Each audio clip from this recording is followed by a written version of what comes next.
Marhabannya Ramadan, selamat menunaikan ibadah puasa Ramadan 1440 Hijriah. Mohon maaf lahir dan batin. Dan selamat datang kembali di TW Studio, channel yang membahas sejarah, mitos atau fakta, dan misteri. Sebelum mulai videonya, dukung kami dengan cara like, komen, share, dan subscribe untuk membuat channel ini berkembang dan membuat kami bersemangat lagi untuk memberikan informasi-informasi yang menarik. Haus, lapar, dan dahaga adalah kondisi yang harus dihadapi seorang muslim ketika menjalani puasa di bulan suci Ramadan. Bagi seorang muslim, puasa di bulan suci Ramadan adalah wajib hukumnya, bahkan ketika harus berperang membela agama dan bangsa, seperti pada perang Badar yang dipimpin langsung oleh Nabi Muhammad SAW. Terjadi pada Jumat pagi 17 Ramadan 2 Hijriah di Badar, melibatkan sekitar 313 orang muslim, 8 pedang, 6 baju perang, 70 ekor unta, dan 2 ekor kuda melawan kafir Quraisy. Tidak hanya di Badar, umat Islam Indonesia juga pernah dituntut untuk bertempur di bulan Ramadan saat berperang melawan penjajah Belanda mempertahankan kedaulatan Indonesia. Kisah heroik itu tertuang dalam sejarah perjuangan para ulama dan masyarakat dalam sejarah kemerdekaan Indonesia. Meski dalam kondisi berpuasa, semangat jihad mereka tidak pernah pudar. Ibadah puasa justru menjadi spirit menegakkan agama Islam dan memperkokoh kedaulatan negara kesatuan Republik Indonesia yang hendak dirampas kembali oleh Belanda lewat agresi militer satu. Agresi militer Belanda I adalah operasi militer yang dilakukan Belanda pada tahun 1947. Tujuannya adalah mengepung ibu kota Republik Indonesia dan menghapus kedaulatan NKRI. Fokus serangan penjajah berlangsung di 3 tempat, yaitu Sumatera, Jawa Tengah, dan Jawa Timur. Lewat agresi ini, Belanda bernafsu untuk menguasai kembali Indonesia sebagai tanah jajahan untuk dijadikan wilayah persemakmuran kerajaan Belanda. Akibat niat jahat Belanda, Indonesia murka atau perlawanan meletup. Langkah negeri Van Orange ini mendapatkan perlawanan sengit Indonesia, khususnya ulama dan umat Islam. Di Sumatera Selatan, agresi militer satu Belanda dilakukan tepat di hari ketiga bulan puasa. Aksi itu dilakukan setelah umat Islam baru saja selesai melakukan sahur sekitar pukul 4.00 pagi.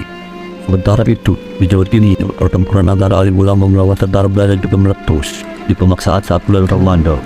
Rencana Belanda untuk merebut kemerdekaan RI telah bercium lama oleh ulama dan masyarakat. Di Madura, dengan keberanian dan semangat pulau tinggi, rakyat Madura merasa berkewajiban untuk menyiapkan tenaga untuk head to head dalam perang fisik melawan penjajah Belanda. Sehubungan dengan hal tersebut, para ulama se-Madura menggelar musyawarah di Pamekasan.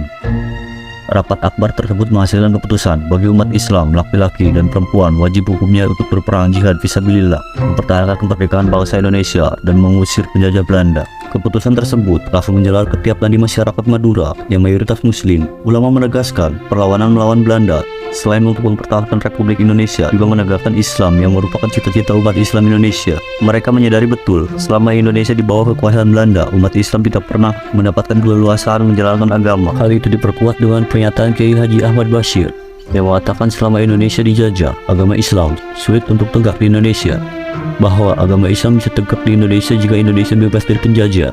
Bahkan dengan tegas Kiai Haji M. Nasaruddin Ansori Seha menyatakan membela dan mempertahankan NKRI tidak saja menjadi kewajiban nasional, tapi sekaligus juga kewajiban agama.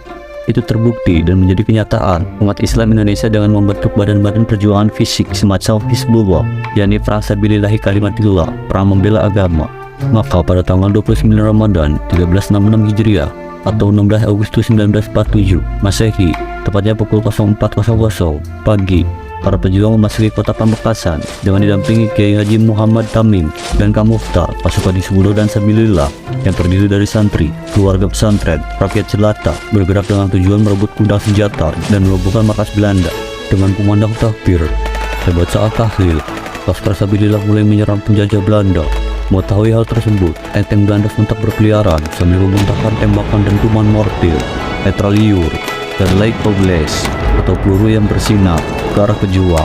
Namun, serangan itu tak membuat nyali para pejuang gentar. Mereka justru bergerak maju melawan. Perang pun pecah, Pamekasan membara. Suara gemuruh memuja langit Madura. Bulan Ramadan 1366 Hijriah telah menjadi saksi perjuangan umat Islam untuk mempertahankan kemerdekaan Republik Indonesia dan agama, sebuah anil yang perlahan pudar dalam ingatan bangsa.